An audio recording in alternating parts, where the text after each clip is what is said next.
Good morning, I am Nancy. This video is being taped under the aegis of B-Ghud. And today I have here with me Mr. Abraham Burgess. Hello, namaskaram. He has been in the UK for 45 years and practiced as a barrister. So today I'll be suggesting a few statements and he would be replying to it accordingly. Shall we start? Please do. Okay, so here we have anger is a negative emotion. So what is your opinion regarding it? Well, it's a lovely subject, and people take it for granted that anger is just an expression, which is true, to relieve oneself out of a frustrating situation, or out of exhaustion, or out of feeling that you are being disobeyed, and such like matters. It is not a good sign of a person who gets angry quickly, because even though he cools down later on, he has not given himself the chance, or the other person the chance, to be better dealt with than with anger. Okay. This is where it starts to be negative. In other words, it causes a ripple effect on the other party, puts fear into them and uncertainty, which has the effect of not promoting an easy relationship between the two, and besides that, will disturb them from replying to you or giving a coherent answer. Anger is justified, but it should not be, if it can be avoided, it should not be aimed at anybody in particular, but maybe a question that you have and you cannot resolve, an issue that you feel very frustrated about, a worry that you see within a video or a movie or a program on television, or even maybe a circumstance in the family.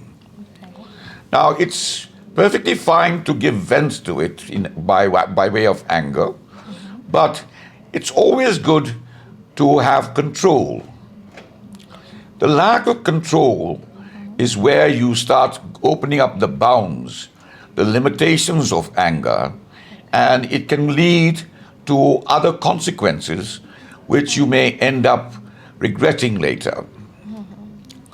It is always good to have some control over your anger and to use a mental control that you have taught yourself, so that you know when to express your anger and when you are incorrect in doing so, or you create the wrong impression.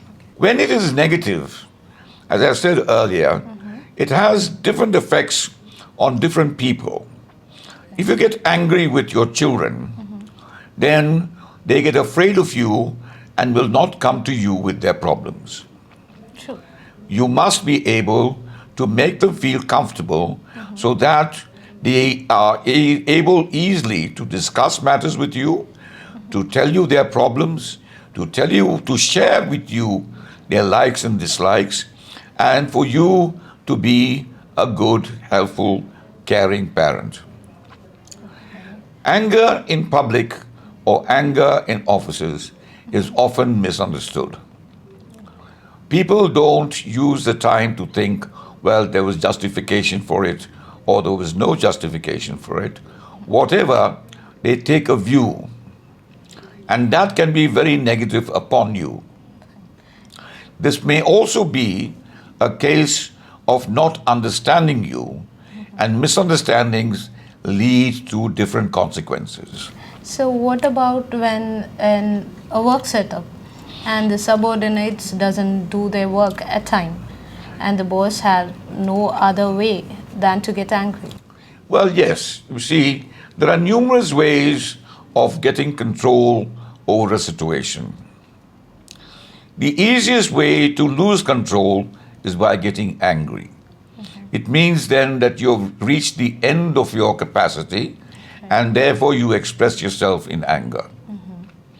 You know that when you teach young children, or even if you teach older people, your duty is to share, make them understand, and develop their thinking in the direction that will be helpful to them in the future.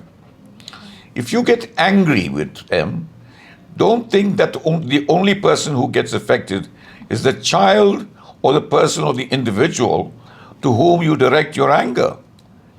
Everybody gets affected, and you develop a name that is negative and associated with anger and maybe also physical abuse, which is not sensible and not useful in an environment of work, and it is even less useful in an environment of education. So, but I do believe that it's a doubt of many that a fear element would be helpful for guiding the kids. The fear element is something that you can control, okay, or develop through your capacity as a teacher by being reasonably strict, if you wish to, or by having the language to control them and put them in their place.